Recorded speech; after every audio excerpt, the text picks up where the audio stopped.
BBC বাংলার অধিবেশন প্রবাহতে আপনাদের স্বাগত। আজ আপনাদের সাথে লন্ডন স্টুডিও থেকে আছি মানসী বড়ুয়া, আর ঢাকায় আমার সাথে থাকছেন আকবর হোসেন। বাংলাদেশের সর্বশেষ গুরুত্বপূর্ণ আপডেট সংবাদে আপনাকে স্বাগত। শুরুতেই সংবাদ শিরোনাম, পরে বিস্তারিত। প্রথমেই জানাবো আমাদের হাতে থাকা সর্বশেষ গুরুত্বপূর্ণ সবথেকে তাজা আপডেট সংবাদ। জুলাই যোদ্ধাদের সঙ্গে পুলিশের ধাওয়া পাল্টা ধাওয়া, ভাঙচুর, আগুন। জাতীয় সংসদ ভবনের দক্ষিণ প্লাজায় জুলাই সনদ স্বাক্ষর অনুষ্ঠান মঞ্চের সামনে অবস্থান নেওয়া জুলাই যোদ্ধাদের সঙ্গে আইনশৃঙ্খলা রক্ষাকারী বাহিনীর ব্যাপক সংঘর্ষ হয়েছে। এতে ক্ষুব্ধ জুলাই যোদ্ধারা সংসদ ভবন এলাকা থেকে বের হয়ে দাঁড়িয়ে থাকা পুলিশের গাড়ি, বেশ কয়েকটি ট্রাক ও বাস ভাঙচুর করেছে। পরিস্থিতি নিয়ন্ত্রণে পুলিশ টিয়ার শেল নিক্ষেপ করে তাদের ধাওয়া দেয়। এদিকে তারা ফিরে এসে সংসদ ভবন এলাকায় মঞ্চে আগুন দিয়েছে বলে জানা গেছে। এরপর জানাবো জুলাই যোদ্ধাদের দাবির পরিপ্রেক্ষিতে সনদে জরুরি সংশোধন হচ্ছে। জাতীয় ঐক্যমত কমিশনের সহসভাপতি ড আলী রিয়াজ বলেছেন, জুলাই যোদ্ধাদের দাবির পরিপ্রেক্ষিতে সনদের ৫ম দফার অঙ্গীকারনামায় জরুরি সংশোধন করা হচ্ছে, যা চূড়ান্ত সনদে থাকবে, যেখানে স্বীকৃতি, মর্যাদা এবং সুরক্ষা থাকবে।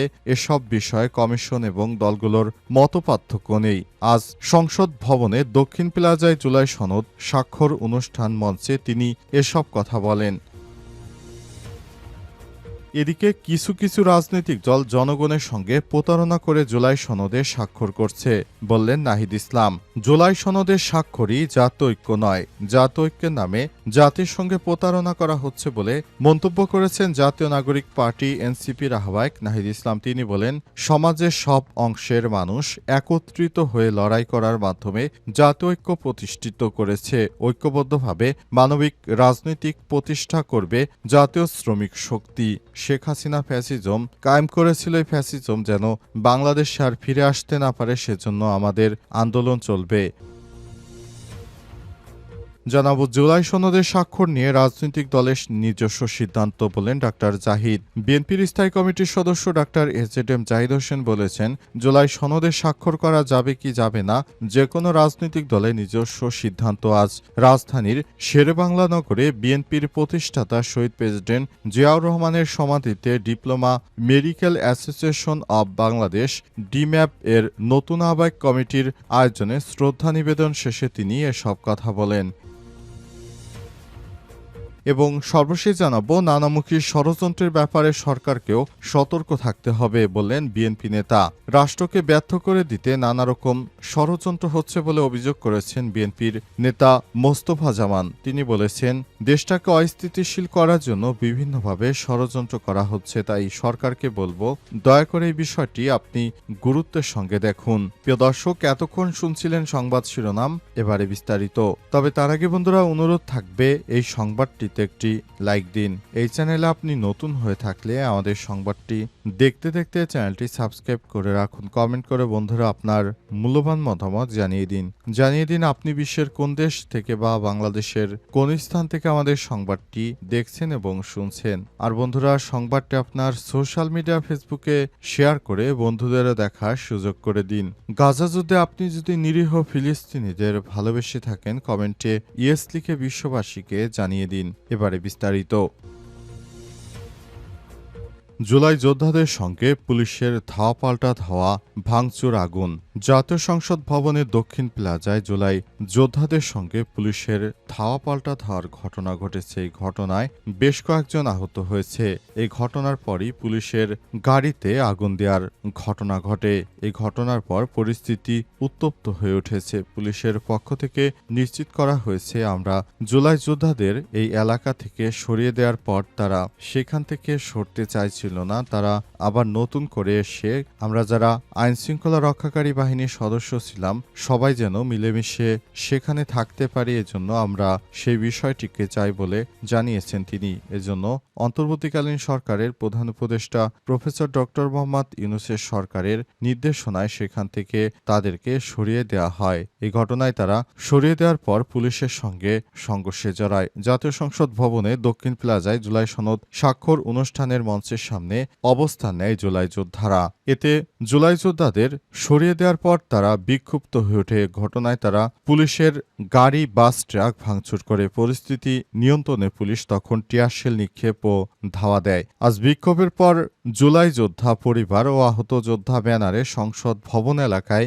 12 নম্বর গেটের সামনে অবস্থান নিয়ে স্লোগান দেন অনেকেই। এই ঘটনার পরই এমন একটি কর্মকাণ্ডর সাক্ষ্য হলো বাংলাদেশ। আজ মনে হয়েছিল শান্তিপূর্ণ পরিবেশে বিষয়টি হবে, কিন্তু তার হয়নি। জুলাই যোদ্ধাদের দাবির প্রেক্ষিতে সনদে জরুরি সংশোধন করা হচ্ছে। জুলাই যোদ্ধারা আজ কমিশনের কাছে একটি আবেদন করে এবং তারা সংসদের সামনে অবস্থান নেয়। তখন তাদের সঙ্গে পুলিশের ধাওয়া পাল্টা ধাওয়ার ঘটনা ঘটে। এই ঘটনার পর পুলিশের সদস্যরা জুলাই যোদ্ধাদের ছত্রভঙ্গ করে দিতে তাদের উপর হামলা চালায় এবং তারাও পাল্টা হামলা চালায়। পুলিশের গাড়ি ভাঙচুর করে, বাস, ট্রাক ভাঙচুর করে। এই ঘটনার পর সেখানে পরিস্থিতি থমথমে অবস্থা বিরাজ করছে। এই ঘটনার পরই সরকার সেখানে জুলাই যোদ্ধাদের আবেদনের পরিপ্রেক্ষিতে একটি জরুরি সংশোধনের নির্দেশ দেয় এবং এটি মূল সনদেও থাকবে বলে জানা গেছে। জুলাই সনদের বিষয়টি নিয়ে ইতিমধ্যেই এই বিষয়টি নিয়ে কথা হয়েছে। অন্তর্বর্তীকালীন সরকারের প্রধান উপদেষ্টার নির্দেশে সনদটি যেন সঠিকভাবে হতে পারে এ ব্যাপারে সবাই একসঙ্গে কাজ করছে, যাতে করে সবার মধ্যে এই বিষয়টি নিয়ে আর কোনো সন্দেহের অবকাশ না ঘটে। এজন্য জুলাই সনদের বিষয়টি সরকার খুবই গুরুত্ব সহকারে দেখছে। পুলিশের বাধা উপেক্ষা করে জুলাই যোদ্ধারা ভিতরে ঢুকে পড়ে। আজ উপস্থিত জুলাই যোদ্ধাদের উদ্দেশ্যে আলী রিয়াজ বলেন, আপনাদের সঙ্গে যেভাবে দেখা করতে হচ্ছে আন্তরিকভাবে ক্ষমাপ্রার্থী। এই কথা বলে তিনি জুলাই যোদ্ধাদের কাছে ক্ষমা চেয়ে নেন। কিছু রাজনৈতিক দল জনগণের সঙ্গে প্রতারণা করে জুলাই সনদে স্বাক্ষর করছে বললেন নাহিদ ইসলাম। নাহিদ ইসলাম বলেছেন, আমরা জুলাই সনদটিকে যেভাবে করতে চেয়েছিলাম প্রকৃতপক্ষে আমাদেরকে নানাভাবে বাধা দেওয়া হয়েছে। আমাদের আন্দোলন সংগ্রামকে ব্যাহত করে দেওয়ার জন্য তারা নানাভাবে ষড়যন্ত্র করেছে বলে অভিযোগ করেছেন নাহিদ ইসলাম। তিনি বলেন, এই ঘটনার পরই সেখানে কয়েকটি রাজনৈতিক দল যদি সরকারের এই ঘটনাগুলোর সঙ্গে, জুলাই সনদের সঙ্গে যদি এই ধরনের কর্মকাণ্ড করে, তাহলে রাজনৈতিক যে নেতৃত্ববৃন্দরা রয়েছে তারা মূলত এই ধরনের কাজ করার কারণে নতুন করে আমাদের কাছে তারা নিজেদের স্বার্থ হাসিলে রাজনৈতিক দল বলে বিবেচিত হবে। কারণ এই ধরনের কর্মকাণ্ডের ব্যাপারটি আমরা মেনে নিতে পারি না। অন্তর্বর্তীকালীন সরকারের প্রধান উপদেষ্টাকে বলবো, জাতীয় স্বার্থের ব্যাপারে কোনো ছাড় দেওয়া হবে না। সবাইকে নিয়ে এই বিষয়গুলো দেখতে হবে। শুধুমাত্র একটি দলকে খুশি করার জন্য সরকারের এই ধরনের মেরুদণ্ডহীন কর্মকাণ্ড আমরা মানব না। তাই জুলাই সনদ স্বাক্ষর অনুষ্ঠানে নাহিদ ইসলামের দল এনসিপি অংশগ্রহণ করবে না বলে তারা স্পষ্টভাবে জানিয়ে দিয়েছেন। জুলাই সনদের স্বাক্ষর নিয়ে কিছু রাজনৈতিক দল জনগণের সঙ্গে প্রতারণা করছে। জুলাই সনদে স্বাক্ষর নিয়ে রাজনৈতিক সিদ্ধান্ত ওই দলের বললেন বিএনপি নেতা জাহিদ। বিএনপির স্থায়ী কমিটির সদস্য ডাক্তার এজেডএম জাহিদ হোসেন বলেছেন, জুলাই সনদে স্বাক্ষর করা বা না করা যে কোনো বিষয়ে রাজনৈতিক সিদ্ধান্ত। যদি কোনো রাজনৈতিক দল এ বিষয়ে রাজি থাকে তো তারা স্বাক্ষর করবে, আর যদি রাজি না থাকে তাহলে তারা স্বাক্ষর করবে না। বিষয়টি অত্যন্ত তাদের ব্যক্তিগত বিষয়। কারণ এই বিষয়গুলো নিয়ে আমরা কোনো কথা বলতে চাই না। এই বিষয়গুলো যদি কোনো দল তারা না মানে বা বিষয়গুলো নিয়ে যদি তারা নানা রকম সমস্যা সৃষ্টি করে, সেটি তাদেরকেই দায়ভার বহন করতে হবে। তিনি বলেন, আমরা চেয়েছি এবার জুলাই সনদ আসলে এই ধরনের কর্মকাণ্ড যারা পরিচালনা করছে তাদের বিষয়টি কিভাবে দেখবে সেটি সরকারের বিষয় বলে মনে করেন তিনি। তাই এই সব বিষয় নিয়ে তিনি আর কথাবার্তা বাড়াতে চান না। তবে এনসিপি যদি না যায় সেটি তাদের ব্যক্তিগত বিষয় বলে মনে করেন তিনি। এই নির্বাচনে জুলাই সনদের বিষয়টি কোন দিকে যাবে এ বিষয়ে প্রশ্ন করা হলে তিনি কোনো উত্তর দিতে পারেননি। তিনি বিষয়টিকে কিভাবে দেখছেন সেটিও এখনো মন্তব্য করেননি। তবে তিনি যেটা বলেছেন সেটি হচ্ছে তার দলের কথা।